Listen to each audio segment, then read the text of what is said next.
আল্লাহ রাব্বুল আলামিন তার রাসূল সাল্লাল্লাহু আলাইহি ওয়াসাল্লামের মাধ্যমে এক পূর্ণাঙ্গ দ্বীন, পূর্ণাঙ্গ আদর্শ আমাদেরকে দিয়েছেন এবং যতদিন পর্যন্ত সেই আদর্শ পরিপূর্ণ হয় নাই, আল্লাহ তার রাসূলকে দুনিয়ার মধ্যে জিন্দাও রেখেছেন। সপ্তম হিজরিতে আল্লাহ রাসূলের খাবারের সঙ্গে মিশিয়ে বিষ খাওয়ানো হয়েছিল খায়বার যুদ্ধের পরে। সেই বিষ শরীরের ভেতরে ঢুকে নাই তা না, ঠিকই ঢুকে গিয়েছিল, শরীরের ভেতরে ঢুকেছে। কিন্তু যেহেতু তখন ইসলাম পরিপূর্ণ হয় নাই, কোরআন এখনো 30 পারা নাজিল হয়ে শেষ হয় নাই, আল্লাহ রাব্বুল আলামিন ইব্রাহিম নবীর শানে যেভাবে আগুনকে বলে দিয়েছিলেন, ইয়া নার কুনি বারদাম ওয়া সালামান আলা ইব্রাহিম, হে আগুন এখনই তুমি তোমার মিশন চালাতে যেও না, বরং তুমি আমার ইব্রাহিমের জন্য শীতল হয়ে যাও। শুধু শীতল না, সালাম হয়ে যাও। সালাম মানি শান্তি। এমন শান্তি হওয়া হয়েছে, ইব্রাহিম নবীর জিন্দেগিতে সবচাইতে বেশি শান্তির দিন ছিল সেগুলো যেগুলো তিনি কাটিয়েছেন সেই আগুনের ভেতরে। নবী ইউনূস আলাইহিস সালামকে মাছ গিলে ফেললো, কিন্তু এখনো যেহেতু মিশন কমপ্লিট হয় নাই, এখনো যেহেতু দাওয়াতের আরো কিছু জিম্মাদারি কাঁধে বাকি রয়ে গেছে, দীর্ঘদিন রাখলো পেটের ভেতরে, 3 অন্ধকারের ভেতরে থাকলেন। ফানাদা ফি যুলুমাত আল্লা ইলাহা ইল্লা আনতা সুবহানাকা ইন্নী কুনতু মিনাজ জালিমিন। সেই 3 অন্ধকারের ভেতরে ডাকতে শুরু করলেন, হে আল্লাহ আপনি ছাড়া আর কোনো ইলাহ নাই, আমি আপনার পবিত্রতা বয়ান করছি, নিশ্চয়ই আমি জালেমের অন্তর্ভুক্ত। নবী ইব্রাহিম আলাইহিস সালাম আল্লাহর আদেশে ছেলের গলায় ছুরি চালাতে শুরু করলেন, কিন্তু ছেলের এখনো বড় মিশন বাকি আছে, মিশন তো শুরুই হয় না এখনো, যার কারণে চালালেন তো সর্বশক্তি দিয়ে, তো গলা কাটতে সক্ষম হয় নাই। একদল জালেম নবী ঈসা আলাইহিস সালামের ঘর ঘেরাও করে ফেললো, জানেই মেরে ফেলবে, শহীদ করে দিবে।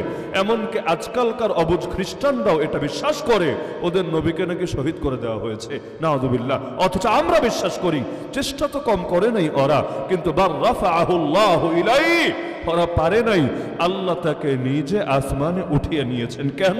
মিশন এখনো বাকি আছে। বলবেন কি সেই মিশন? ইনজিলকে নাজিল হয় নাই? হয়েছে।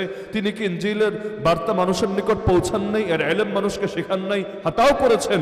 কোন মিশন বাকি? সেই মিশনের নাম হলো দাজ্জালের সঙ্গে তার একটা ফাইট হবে। দাজ্জালকে ধ্বংস করার বিশেষ জিম্মাদারি আল্লাহ তার কাঁধে দিয়ে দিয়েছেন। যতদিন পর্যন্ত এই মিশন কমপ্লিট না হবে, কিভাবে সম্ভব? লোকে তারে মেরে ফেলবে, লোকে তারে শহীদ করবে। তা আল্লাহ রাসূলকে আল্লাহ পাঠিয়েছিলেন একটা মিশন দিয়ে। এজন্য বদরের ময়দানে নবী যখন সিজদায় লুটিয়ে পড়ে বলছিলেন, আল্লাহুম্মা ইন তাহলিক হাদিহিল ইসাবা মিন আহলিল ইসলাম লাম তুবাদ ফিল আরদ, হে আল্লাহ আজকে যদি মুসলমানদের এই ক্ষুদ্র কাফেলা শহীদ হয়ে যায়, এই পৃথিবীতে আর কোনোদিনও আপনার ইবাদত হবে না। এটা নবীও বুঝতে পারছিলেন, ওই আবু জাহলরাও বুঝতে পারছিল। আবু জাহলও বলেছিল, লা ইউবাদুল্লাহু বাদা হাযাল ইয়াউমি আবাদা, আজকের দিনের পর এই পৃথিবীতে আর আল্লাহর ইবাদত হবে না। আল্লাহর ইবাদতের এক্সপায়ার ডেট আজকে খতম, এরপর আর জমিনের বুকে আল্লাহর ইবাদতই হবে না। এমনকি যে মুসলমানরা শরীক ছিলেন বদরের ময়দানে, তাদের হালতও উঠে এসেছে কোরআনে। অনেকের অবস্থা এমন মনে হচ্ছিল, কাআন্নামা ইউসাকুনা ইলাল মাউতি ওয়া হুম ইয়ানজুরুন, ময়দানে আছেন, টিকে আছেন, অটল আছেন, অবিচল আছেন। তো পরিস্থিতি এতটাই গুরুতর ছিল, মনে হচ্ছিল যেন চোখের সামনে মৃত্যু দেখতে পাচ্ছেন, এরপরও তাদেরকে টেনে টেনে সেই মৃত্যুর নিকট নিয়ে যাওয়া হচ্ছে। এরপরও পারলো না কেন মারতে, এরপরও পারলো না কেন থামাতে? উম্মে জামিল একবার পাথর নিয়ে এসেছে, নবীর মাথা ফাটিয়ে দিবে। জালেমরা আল্লাহ নবীর ঘর ঘেরাও করে ফেলেছে, সকাল হলেই বের হলেই ধরে জবাই করে ফেলবে। চেষ্টা তো কম করলো না জীবনে। এমনকি মদিনায় যাওয়ার পর ইহুদিরা চেষ্টা করলো গুপ্ত হত্যা করবে, মুনাফিকরা চেষ্টা করলো আরও বিভিন্নভাবে ক্ষতিগ্রস্ত করবে। লেকিন মিশন যতদিন কমপ্লিট না হয়, ততদিন পর্যন্ত কেউ পারে না কিছু করতে। আল্লাহ যদি কোনো বুলেটের গায়ে নাম লিখে না রাখে, পৃথিবীর সব বুলেটের যদি সরা হয়, পারে না প্রভাব বিস্তার করতে। তো বিষ ঢুকে গিয়েছিল সপ্তম হিজরিতে, কিন্তু আল্লাহ বিষকে বলেছিলেন, থেমে যা বিষ, এখনো মিশন বাকি আছে, শরীরে থাক, বের হওয়ার দরকার নেই। কারণ আমার হাবিব আমার কাছে শহীদি মৃত্যুর দোয়া করেছে, তুই বের হয়ে গেলে আমার হাবিবের দিলের চাওয়াটা পূরণ হবে কিভাবে? সুতরাং আমি তার শহীদি মৃত্যুর দোয়াও কবুল করব, পাশাপাশি আমি তাকে দিয়ে আমার বাকি মিশনও কমপ্লিট করায় দিব। দুইটাই।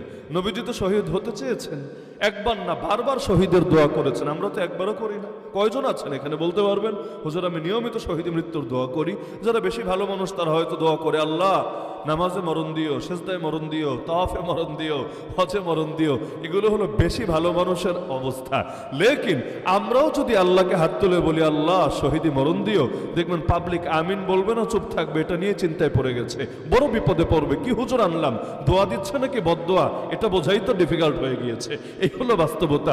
অথচ ওমর রাদিয়াল্লাহু আনহু নিয়মিত দোয়া করতেন, বুখারীতে আছে, আল্লাহুম্মা রযুকনি শাহাদাতান ফি সাবিলিক, হে আল্লাহ আমাকে আপনার রাস্তায় শহীদি মরণ দেন, শহীদি মরণ দেন। নবীজি বলতেন লাওয়াদিতু, আয় আল্লাহ আমার বড় ইচ্ছা হয় আন্নী আগজু ফি সাবিলিল্লাহি ফাউকতাল। বিভিন্ন রিওয়ায়াতে আছে, বুখারীর মধ্যে এই বাক্য আছে, আয় আল্লাহ আমার বড় ইচ্ছা হয় তোমার রাস্তায় জিহাদ করব, এরপর শহীদ হব, সুম্মা হিয়া সুম্মা উকতাল, এরপর আবার জীবন দিব, আবার শহীদ হব, সুম্মা হিয়া সুম্মা উকতাল, এরপর আবার জীবন দিব, আবার শহীদ হব, সুম্মা হিয়া সুম্মা উকতাল, এরপর আবার জীবন দিব, আবার শহীদ হব। মানে শাহাদাতে তৃপ্তি মেটে না, শাহাদাতে তৃপ্তি মেটে না। নবীর চাইতে কে ভালো জানে দুনিয়ার জীবন একটাই, দ্বিতীয় চান্স আল্লাহ কাউকেই দিবেন না, তার চাইতে কে ভালো জানেন। কিন্তু কোন পর্যায়ের মহাব্বত থাকলে বলেন আল্লাহ একবার না বারবার বারবার বারবার শহীদি মরণ দিও, তো দোয়া তো কবুল, নবীর দোয়া কবুল হবে না তো কাটটা হবে। এজন্য বিষ ঠিকই দেহে রয়ে গেছে, কিন্তু বিষ তখনই প্রভাব বিস্তার করতে পারে নাই, পেরেছে এর এতগুলো বছর পরে গিয়ে 11 হিজরির রবিউল আউয়াল মাসে আল্লাহর আদেশ যখন নেমে এসেছে, তখন সেই বিষের আঘাতে নবী শহীদ হয়েছেন। এজন্য আমাদের আকীদা এটাই, আল্লাহ রাসূল সাল্লাল্লাহু আলাইহি ওয়াসাল্লাম তিনি শহীদ ছিলেন, আমরা শহীদ নবীর শহীদ উম্মত ইনশাআল্লাহ। নবী শহীদ এটা তো নিশ্চিতই, বাকি আল্লাহ যদি আমাদেরও কবুল করেন ইনশাআল্লাহ মুজাহিদ নবীর মুজাহিদ উম্মত হব, শহীদ নবীর শহীদ উম্মত হব। এর চাইতে বড় গর্বের বিষয় আমাদের কি হতে পারে, যদি আল্লাহ কবুল করেন আর কি। তো আল্লাহ রাসূল সাল্লাল্লাহু আলাইহি ওয়াসাল্লামকে দিয়ে আল্লাহ রাব্বুল আলামিন এক পূর্ণাঙ্গ আদর্শ আমাদেরকে দিয়েছেন, এত বেশি পূর্ণাঙ্গ।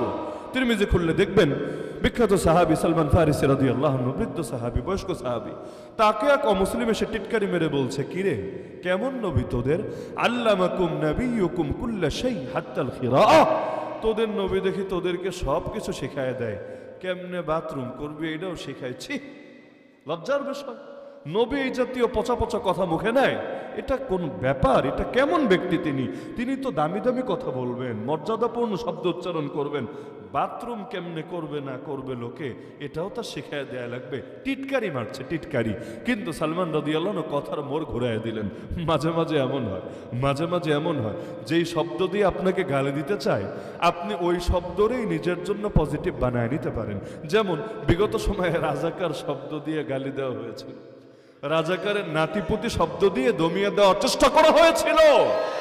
যেই শব্দ দিয়ে দমাতে চেয়েছিল পাবলিক, সেটাকেই গর্বের সাথে তুমি কে আমি কে বলে ওই শব্দ দিয়ে আসল খেলা খেলে দিয়েছে। জঙ্গি শব্দ দিয়ে ওয়ার ওয়ান টেররের সেই প্রজেক্ট আমেরিকা থেকে এনে এই দেশে বাস্তবায়ন করতে গিয়ে এক জঙ্গি ডাক দিয়ে কত মায়ের বুক খালি করা হয়েছে, কত আলেমকে পর্যন্ত শহীদ করা হয়েছে। আলেমকে আমি আমার জীবনে সর্বপ্রথম হিফজ শুরু করেছি যেই হুজুরের কাছে, আমি আমার জীবনের কথা বলছি। 2005-এ সারা দেশে যখন বোমা হামলা হলো, হঠাৎ করে একদিন রাতে, তাও তাহাজ্জুদের টাইমের দিকে, পুলিশ এসে ওনাকে ওই ক্লাসরুম থেকে, হিফজের বাচ্চারা কিন্তু শেষ রাতেও পড়ে, তাহাজ্জুদের টাইমে ক্লাসরুম থেকে ধরে নিয়ে গেল। এমন জুলুম করলো, করার পর কিছুদিন পর ছেড়ে দিল, মামলাও দেয়নি, মামলাও না, টর্চার ছেলে নিয়ে নির্যাতন করলো। লাস্টে গিয়ে ওরা বললো সরি আমাদের আসলে বুঝতে ভুল হয়েছে, এই নামের আরেকজনকে আমরা খুঁজছি, তার বাড়িও মৌলভীবাজার, আপনার বাড়িও মৌলভীবাজার, মূলত নামে নামে প্যাচ লেগেছে। কিন্তু এই কয়দিনে এমন নির্যাতন করেছে, আমাদের চোখ সাক্ষী, আমাদের চোখ সাক্ষী। এমনকি ওই হুজুরের আপন বড় ভাই, তিনি এখনো ওই মাদ্রাসায় মুহাদ্দিস পদে জিম্মাদারিতে এখনো আছেন। তো কিছুদিন পর যখন তাকে ছেড়ে দিল, আল্লাহর বান্দে আর সুস্থ হয় নাই, 3 মাস না কয় মাস বেঁচে ছিল। এরপর একদম একদম মানে যুবক মানুষ, তখনও দাড়ি চুলও কিছু পাকা শুরু হয়নি, বয়স 30-এর আশপাশে হবে, আমাদের চোখের সামনে দুনিয়া থেকে চলে গেলেন। এখন যতই সরি বলুক, যতই প্রশাসন এটার জন্য ক্ষমা প্রকাশ করুক, তাও তো সরি বলবেও না, বলবেও না, প্রশ্নই তো আসে না। খালি কাপড় পাল্টালেই কি হয়, ভেতরে খাসলত তো চেঞ্জ হয়। আজও তো আমাদের ভাইদের গায়ে কিভাবে হামলা করা হচ্ছে। এজন্য রক্ত দিয়েছিল, এজন্য নতুন বাংলাদেশকে মুক্ত করেছিল, এজন্য ফ্যাসিবাদ দূর করেছিল। আরে মানুষ এই রক্ত দিয়েছিল নতুন একটা বাংলাদেশ পাওয়ার জন্য, কাউকে সরিয়ে অন্য কাউকে সুবিধা দেওয়ার জন্য না। কিন্তু হাজারবার পোশাক পাল্টালে কি হবে? পোশাক পাল্টানো সংস্কৃতিটাই তো ভালো না। এগুলো ছিল জাহেলি যুগের লোকদের বুদ্ধি। ওরা তওয়াফ করার সময়, হজ করার সময় ল্যাংটা হয়ে হজ করত। ওরা চিন্তা করতো পাপের দাগ, পাপের কলঙ্ক সব পোশাকে থাকে, তো এই জন্য যে পোশাক পরে পাপ করি ওই পোশাক পরে আল্লাহর ঘর কিভাবে তওয়াফ করি, আল্লাহর একটা ইজ্জত আছে না, আল্লাহর একটা সম্মান আছে না, তো সম্মান দিয়ে উল্টায় ফেলছে। কিভাবে? একদম কাপড় চোপড় খুলে জন্মদিনের পোশাকে, মানে যে পোশাক নিয়ে মায়ের পেট থেকে বের হয়েছে ওই চামড়ার পোশাকে একদম ল্যাংটা হয়ে ওরা হজ করে ফেলতো। পুরুষরা দিনের বেলায়, নারীরা রাতের বেলায়। এতটুকু ভদ্রতা অবশ্য ছিল, এজন্য ওদেরকে ধন্যবাদ দিতে হয়। পুরুষ নারী একসাথে শুরু করলে তো আবার তওয়াফ না হয়ে অন্য কিছু শুরু হয়ে যেত। তো অন্তত এতটুকু সেন্স ছিল, মাশাআল্লাহ, এর জন্য আসলেই ধন্যবাদ পাওয়ার যোগ্য। পুরুষরা সারতো দিনের বেলায়, মহিলারা সারতো রাতের বেলায়। তাহলে ওদের ধারণা ছিল সব দোষ পোশাকের, অথচ পোশাকের দোষ কি, পোশাকের সমস্যা কি, পোশাক ওয়ালার না সমস্যা। এখনো এসে সেই একই বুদ্ধি, পোশাক পাল্টায় দিলে ঠিক হবে। কি হবে পোশাক পাল্টালে, কি হবে পোশাক পাল্টালে? এই পোশাক পাল্টানোর পর নতুন পোশাক পরেই যখন বলে আয় হাতির লাশ নিয়ে যা, আয় হাতির লাশ নিয়ে যা, এই কথা যখন বলে তখন আর বুঝতে থাকে না জালেমরা বিদায় হয়েছে। কিন্তু ওদের চারা চামুন্ডগুলো নতুন পোশাক পরে পুরনো খাসলত নিয়ে এখনো দেশে রয়ে গেছে।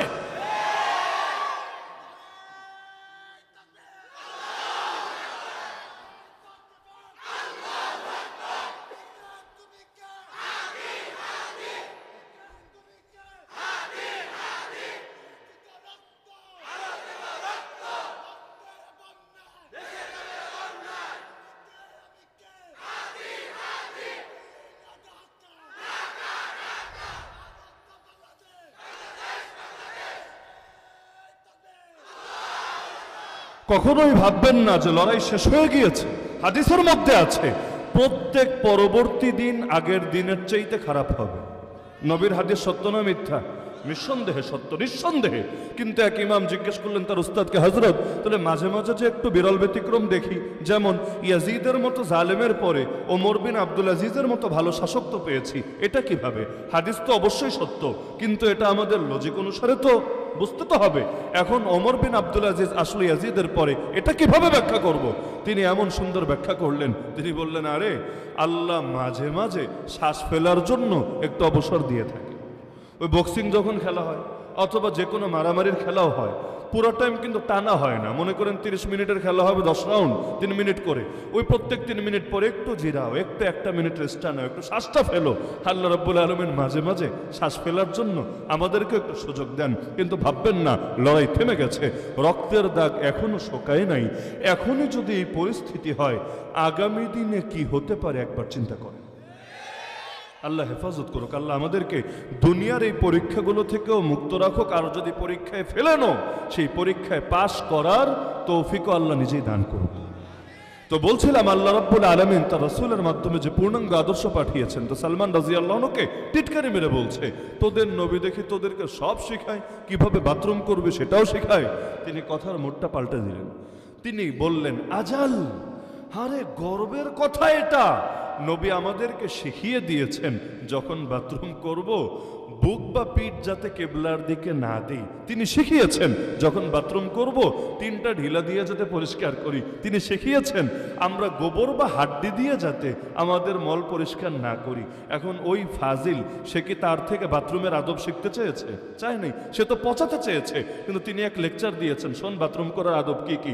মোটামুটি এক লেকচারের মধ্যে এইটা সুন্নত, ওইটা উচিত, এইটা অনুচিত, বিশাল লেকচার দিয়েছেন। ও তো পুরোই বোকা হয়ে গেছে। কিরে পচানোর জন্য বললাম আর সে আমারই লেকচার দেওয়া শুরু করলো। কাহিনী কি? কাহিনী হলো তিনি বুঝিয়ে দিলেন হ্যাঁ ইসলাম এতটাই পরিপূর্ণ, কিভাবে বাথরুম করবা ওই শিক্ষাটাও বাদ রাখে নাই। ওইটা যদি বাদ রাখতো লোকে বলতো আল্লাহ তো মিথ্যা বলেছেন, আল্লাহ বললেন পরিপূর্ণ। কই বাথরুমের শিক্ষা তো ইসলামের ভেতর নাই, এজন্য কোনো কিছু বাদ রাখে নাই। কিভাবে বাথরুম করবেন সেটাও শিখিয়েছে, কিভাবে দাঁত পরিষ্কার করবেন সেটাও শিখিয়েছে, কিভাবে কাপড় চোপড় পরবেন সেটাও শিখিয়েছে, কিভাবে স্ত্রীর সাথে মেলামেশা করবেন সেটাও শিখিয়েছে। কি শেখায় না ইসলাম?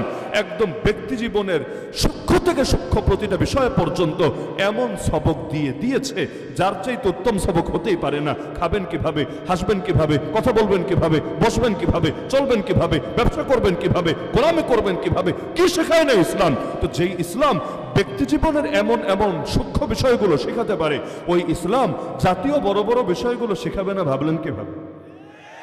সূক্ষ্ম জিনিসে যে ছাড়ে না, বড় জিনিস ছাড়ে কিভাবে?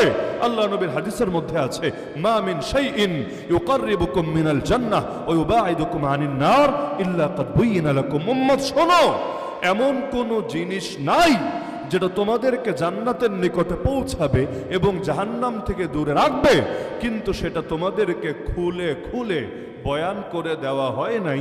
নবীজি বলছেন এমন একটা জিনিসও নাই। তাহলে সবই পরিপূর্ণ করেছেন। ইসলাম যদি পরিপূর্ণ হয়, ইসলামের রাজনৈতিক শিক্ষা, অর্থনৈতিক শিক্ষা, বিচারাচারের শিক্ষা, আইন কানুনের শিক্ষা, সভ্যতার শিক্ষা, সংস্কৃতির শিক্ষা, সবকিছু থাকবে নাকি থাকবে না? কেউ যদি পুরোটা মানে তারই মুসলিম শব্দে অভিহিত করা যাবে, কারণ মুসলিম মানে হলো আত্মসমর্পণকারী। আত্মসমর্পণ বুঝেন?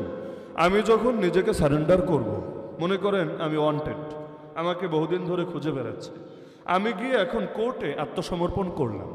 যখন করেই ফেলবো আত্মসমর্পণ, তখন আমার ইচ্ছায় চলবে না বিচারকের ইচ্ছায় চলবে? আমি যদি বলি না আমি বাড়ি যাব, আগামীকাল আমার মেয়ের বিয়ে হবে, বিচারকের জন্য এটা বিষয় না, আমার ইচ্ছায় সে প্রভাবিত হবে এমন না। বরঞ্চ সে যদি জেলে পাঠাতে চায় জেলে যেতে বাধ্য, সে যদি রিমান্ডে পাঠাতে চায় রিমান্ডে যেতে বাধ্য, সে যদি জামিন দেয় মাশাআল্লাহ এটাও আমার সৌভাগ্য, সে যদি ফাঁসির রায় দিয়ে দেয় তাও কিছু করার নেই, ওইটা মেনে নিতে আমি বাধ্য। না মানলে পুলিশ আমার পিটাবে, না মানলে জোর করে আমাকে মানায় ছাড়বে। সেখানে আমার কোনো চাহিদা, আমার কোনো ইচ্ছা চলবে না। ইসলাম শব্দের অর্থই হলো আত্মসমর্পণ করা। বাঙালি তো ইসলাম শব্দের অর্থও জানে না। জিজ্ঞেস করবেন, বলবে শান্তি শান্তি শান্তি। ইসলাম মানে যদি শান্তি হয় তা আসসালামু আলাইকুম না বলে আল ইসলামু আলাইকুম বলেন কালকে থেকে। আসসালামু আলাইকুম মানে তো তোমার উপর শান্তি বর্ষিত হোক। অর্থ যদি একই হয় তা সালাম বাদ দিয়ে আল ইসলামু আলাইকুম, আল ইসলামু আলাইকুম, ও আলাইকুম আল ইসলাম এগুলো বলা শুরু করেন। বলবে না না হুজুর এটা বলবো না, শব্দটা ডিফারেন্ট। তো শব্দ যেহেতু আলাদা, অর্থ আলাদা। সালামের মধ্যে শান্তি, মুক্তি, নিরাপত্তা সব আছে, সন্দেহ নাই। কিন্তু ইসলাম মানেই হলো নিজের গর্দানকে ঝুঁকিয়ে দেওয়া, নিজেকে আত্মসমর্পণ করা, নিজেকে সারেন্ডার করে দেওয়া। কার সামনে?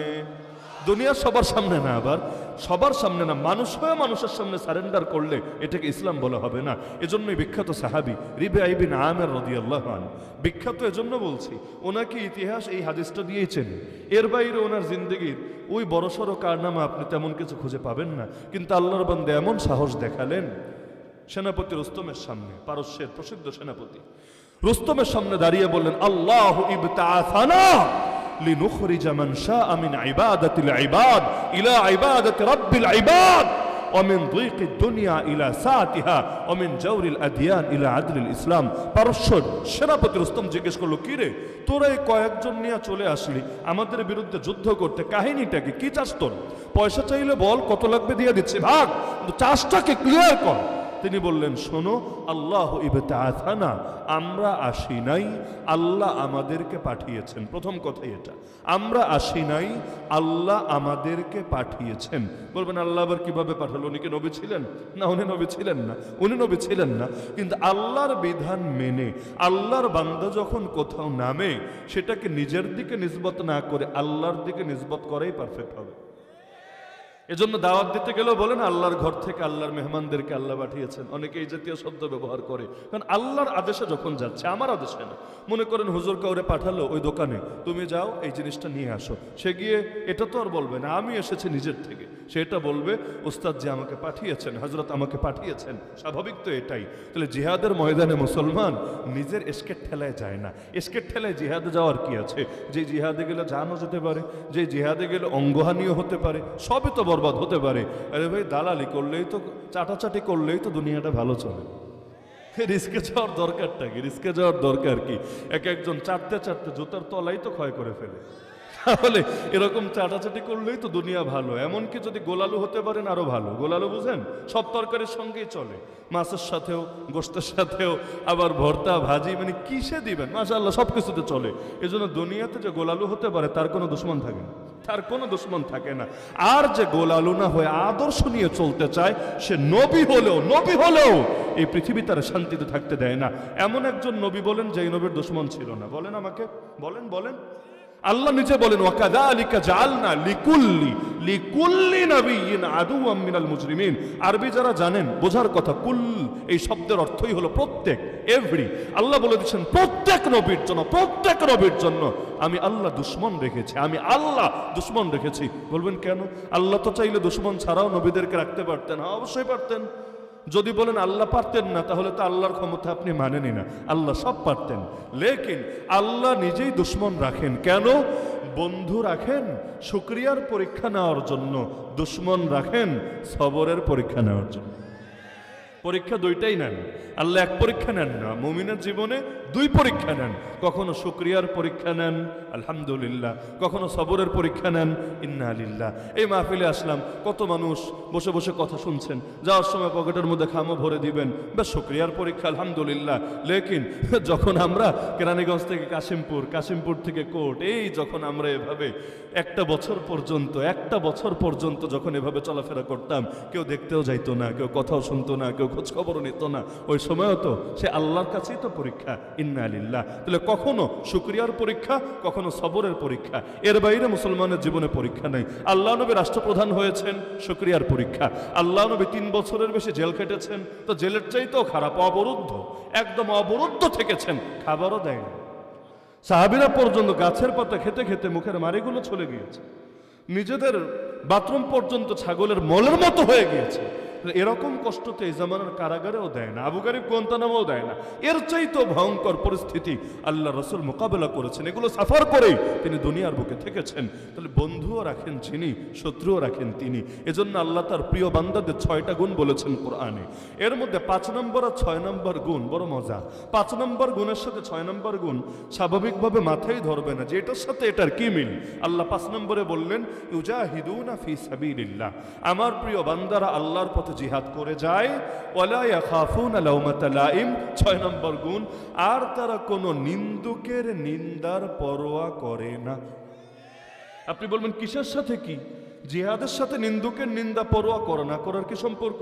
জিহাদের সাথে অন্য কিছু বলতে পারতো, যে জিহাদে তার আল্লাহর পথে জিহাদ করে, বেশি বেশি নামাজ পড়ে, বেশি বেশি রোজা রাখে, বেশি বেশি জিকির আজকার করে, বেশি বেশি নফস দমনের চেষ্টা করে, এগুলো কিছু না। আল্লাহ মাত্র 6টা গুণের কথা বললেন, বেশি না, মাত্র 6টা।